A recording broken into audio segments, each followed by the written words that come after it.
And now, First Warn 5 weather with meteorologist Samara Kokinos.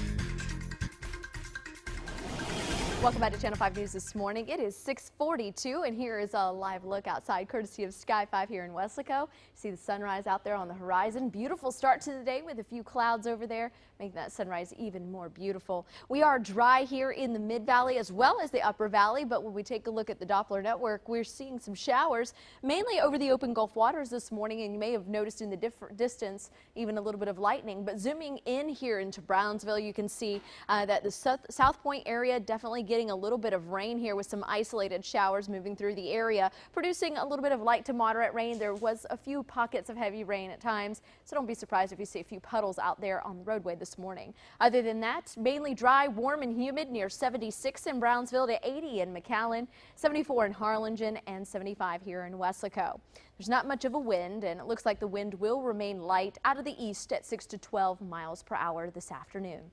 We're calling for a high temperature of 93 degrees with a few isolated to scattered showers. Maybe even an embedded thunderstorm is possible, but it looks like your rain chances are just that, isolated to scattered. By the time we get to July 4th on Tuesday, during the day it looks like partly sunny, mainly dry near 98. And for the evening, a few clouds with low temperatures eventually hitting the upper 70s, so much of the evening will be spent in the 80s. But from now until then, we do have to deal with a few afternoon showers, especially today. So let's take a look at that. Using the future track model, we start at 6 this morning, just a few isolated showers for southernmost Cameron County.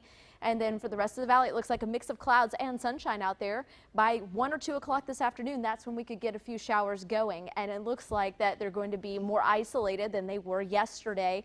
Yesterday we had a little bit more widespread activities. We're not expecting that to pick up today, but with any shower that does pass, there could be some heavy rain at times. So don't be surprised if you get a brief downpour and then it kind of moves out of the area. And don't be surprised if you don't see any rain at all. Like I said, not everybody will get that rain. And it looks like overnight will clear out with just a few clouds overhead, and your rain chances continue to decline as we head into the rest of the work week. So we'll be at 40% today, going down to maybe a 30% chance for rain tomorrow, and by Friday and Saturday it looks like a 10% chance for an isolated shower. Most of the valley will remain dry. The Gulf and the Atlantic are nice and quiet, just how we like it, but we're continuing to track Tropical Storm Dora, continuing to make its way west-northwest.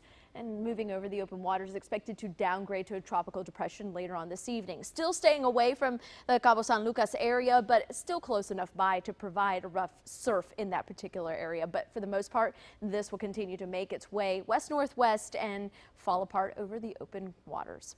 Back here at home, the only thing that we have to deal with is a light chop eventually building on the bay. The UV index is extreme for today, and seas will average 2 to 4 feet. But if you're headed offshore this morning, you will have to deal with some heavy rain out there in isolated areas, so just keep your eyes peeled for that. Fishermen, your high tide is at 9:02 this morning. Your valley of high temperatures look a lot like this. City by city, we go from South Padre Island, 87 degrees is what you can expect today, to 90 in Brownsville. 93 is a popular number in Weslaco, Raymondville, and Harlingen. 95 when you get into Edinburgh. Steamy 97 degrees for you in Rio Grande City and in McAllen today. But when you factor in the humid air, of course, it's going to feel like the triple digits, although the heat will remain below the average of 95 for this time of year. We're back to near average heat tomorrow. A shower, maybe even some breezy winds kind of kicking it up a little bit tomorrow with gusts up near 25 miles per hour. That's how Friday will shape up too, just an isolated shower possible, mainly dry for the weekend ahead. With 98 degrees in the forecast next week, it looks like a steamy one. It'll still feel like the triple digits out there even for your 4th of July holiday on Tuesday. Your overnight lows will stay in the mid to upper 70s and even the low 80s for the next 7 nights. That's your updated First Warn 5 forecast.